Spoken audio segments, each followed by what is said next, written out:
இன்றைக்கி நம்ம இந்த வீடியோவில் பன்னீர் டிக்கா எப்படி பண்ணுறதுன்னு பார்க்க போகிறோம். இந்த பன்னீர் டிக்கா பண்ணுறதுக்கு நமக்கு 3 மெயினான இன்க்ரீடியன்ட்ஸ் தேவைப்படும். ஒன்று ஆனியன், இன்னொன்று குடமிளகா, இன்னொன்று பன்னீர். இது 3 இருந்தாலே போதும், டக்குன்னு நம்ம பன்னீர் டிக்கா பண்ணிக்கலாம். இதுக்கு ஓடிஜியோ அவனோ ஒன்றுமே பெருசாக தேவைப்படாது. நம்ம கடாய் இருந்தாலே போதும். இப்போ இந்த மாதிரி வெங்காயத்தை இந்த மாதிரி கொஞ்சம் பெருசாக கட் பண்ணி எடுத்துக்கணும். அதே மாதிரி குடமிளகாயும் கொஞ்சம் பெருசாக இந்த மாதிரி ஸ்கொயர் ஷேப்பில் கட் பண்ணி எடுத்துக்கணும். உள்ளே இருக்க விதையெல்லாம் நமக்கு தேவைப்படாது, அது எல்லாத்தையும் ரிமூவ் பண்ணிக்கலாம்.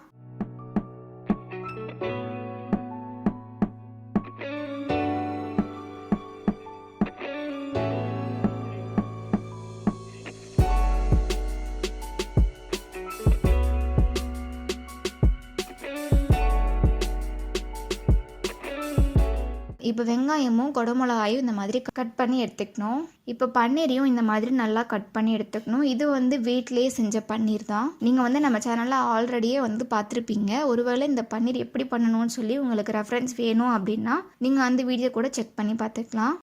ஒரு பவுலில் 1/4 கப் தயிர் ஆட் பண்ணிக்கணும். இல்லை ஒரு 10 டீஸ்பூன் தயிர் ஆட் பண்ணாலே கரெக்டாக இருக்கும். அதிலே தேவையான அளவு உப்பு, காரத்துக்கு ஏற்ற மாதிரி காஷ்மீரி மிளகாய் தூள், இதிலே வேணும்னா கரம் மசாலா, இதிலே கொஞ்சமாக மஞ்சள் தூள், தேவைப்பட்டுச்சு அப்படின்னா இது கூடயே நீங்கள் சிக்கன் 65 மசாலா இருந்தால் கூட ஆட் பண்ணிக்கலாம். அப்படி இல்லைனா கரம் மசாலா கூட ஆட் பண்ணிக்கலாம். உங்களுக்கு என்னென்ன ஃப்ளேவரில் மசாலாம் பிடிக்குமோ அதெல்லாம் கூட நீங்கள் ஆட் பண்ணிக்கலாம். ஆட் பண்ணின பிறகு இது நல்லா மிக்ஸ் பண்ணிக்கணும். இப்போ நல்லா மிக்ஸ் பண்ணின பிறகு இதிலே நம்ம கட் பண்ணி வச்சுருந்த வெங்காயம், குடமிளகா, அப்புறம் பன்னீர், இது எல்லாத்தையும் மிக்ஸ் பண்ணிவிட்டு எல்லாத்தையும் நல்லா கோட் பண்ணி எடுத்துக்கணும்.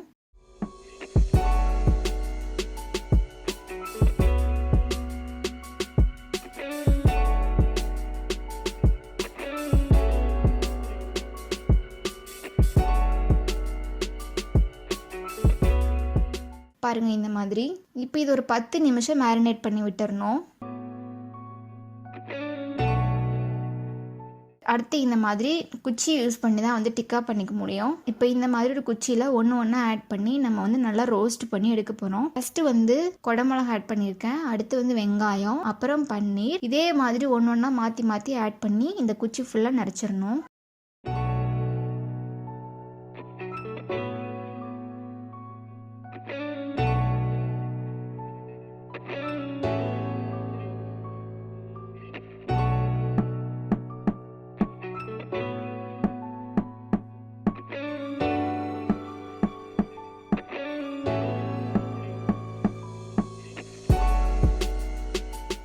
பன்னீர் டிக்கா பண்ணுறதுக்கு நமக்கு இந்த பன்னீர் எல்லாமே சூப்பராக ரெடியாக இருக்குது. இப்போ ஒரு கடாயை அடுப்பில் வச்சுட்டு நல்லா சூடு பண்ணிக்கணும். இப்போ இதில் கொஞ்சமாக எண்ணெய் ஆட் பண்ணிவிட்டு இதை நல்லா ஃப்ரை பண்ணி எடுத்துக்க போகிறோம். இதுக்கு நிறைய எண்ணெய் தேவைப்படாது, கொஞ்சம் எண்ணெய் இருந்தாலே போதும்.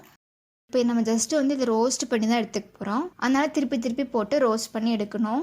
லைட்டாக நெடி வர்ற மாதிரி இருந்துச்சு அப்படின்னா அடுப்பை நல்லா ஸ்லோ பண்ணிக்கோங்க. இல்லைனா ஒரு மூடி போட்டு மூடி வச்சுக்கலாம். இந்த மாதிரி நல்லா திருப்பி போட்டு நல்லா ரோஸ்ட் பண்ணி எடுத்துட்டோம் அப்படின்னா நமக்கு சூப்பரான பன்னீர் டிக்காஸ் கிடச்சிரும். இதே மாதிரி எல்லா பேட்சஸையும் பொரிச்சு எடுத்துக்கணும்.